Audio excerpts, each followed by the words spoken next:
আসসালামু আলাইকুম ওয়া রাহমাতুল্লাহি ওয়া বারাকাতুহু। প্রিয় ভিউয়ার্স, সুসং বাইক হাউজের পক্ষ থেকে সকলকে আন্তরিক শুভেচ্ছা ও অভিনন্দন। প্রতিবারের ন্যায় একটি নিউ কালেকশন গাড়ি নিয়ে কথা বলবো আপনাদের মাঝে। নিউ কালেকশন গাড়ি হচ্ছে সবচেয়ে সুনামধন্য এবং জনপ্রিয় একটা ব্র্যান্ড ইয়ামাহার FZS ভার্সন 2 FI ডবল ডিক্সের একটি গাড়ি নিয়ে কথা বলবো আপনাদের মাঝে। এই গাড়িটা দোয়া মুছা ছাড়াই ভিডিওটা করা। এই গাড়িটা এক কথায় সুপার ফ্রেশ, শোরুম কন্ডিশন, নতুন গাড়ি নতুনের মতোই আছে। এখানে কোথাও কোনো দাগ, স্কেচ, ঘষা, মাজা, একটা আঁচু বন্ধ নেই, এঞ্জেল আনটাস, এখন মতো কোনো অ্যাক্সিডেন্ট হিস্ট্রি নেই। সামনাসামনি আসে দেখলে পছন্দ হবে ইনশাল্লাহ। এক কথায় সুপার ফ্রেশ, শোরুম কন্ডিশন, নতুন গাড়ি নতুনের মতোই আছে। এই গাড়িটা প্রবাসী ভাইয়ের গাড়ি, খুব কম কিলো চালানো হয়েছে।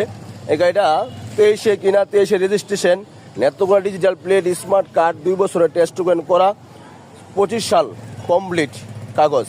এক কথায় সুপার ফ্রেশ, শোরুম কন্ডিশন। গাড়িটা চলছে কিন্তু অনলি ফর মাত্র 13,000 প্লাস কিলোমিটার। 13,000 প্লাস কিলোমিটার চলা। যারা অল্প বাজেটের ভিতরে নতুনের মতো রেজিস্ট্রেশন করা একটা তেল সাশ্রয়ী FZS ভার্সন 2 চালাইবার চাইতেছেন, সেই ভাইরা এই গাড়িটা দেখতে পারেন। এই গাড়িটা সামনাসামনি এসে দেখলে পছন্দ হবে ইনশাল্লাহ। এক কথায় সুপার ফ্রেশ, শোরুম কন্ডিশন অবস্থায় আছে। তো এই গাড়িটা পেয়ে যাবেন আমাদের সুসং বাইক হাউজে। সুসং বাইক হাউস কিন্তু বিশ্বাস করে বেস্ট কোয়ালিটি, আর বেস্ট কোয়ালিটি মানেই বেস্ট প্রাইস। তাই আর দেরি না করে আমাদের বিরোধী স্ক্রিন নাম্বারে যোগাযোগ করে চলে আসবেন আমাদের সুসং বাইক হাউজে। নেত্রকোনা জেলার প্রাণকেন্দ্রে সুন্দর জেলা লীলাভূমি সুসং দুর্গাপুরে অবস্থিত সুসং বাইক হাউস, উপজেলা মোড়ে। সবাই ভিডিওটা লাইক, কমেন্ট, শেয়ার করে দেবেন, ফলো দিয়ে পাশে থাকবেন পরবর্তী আপডেট পাওয়ার জন্য।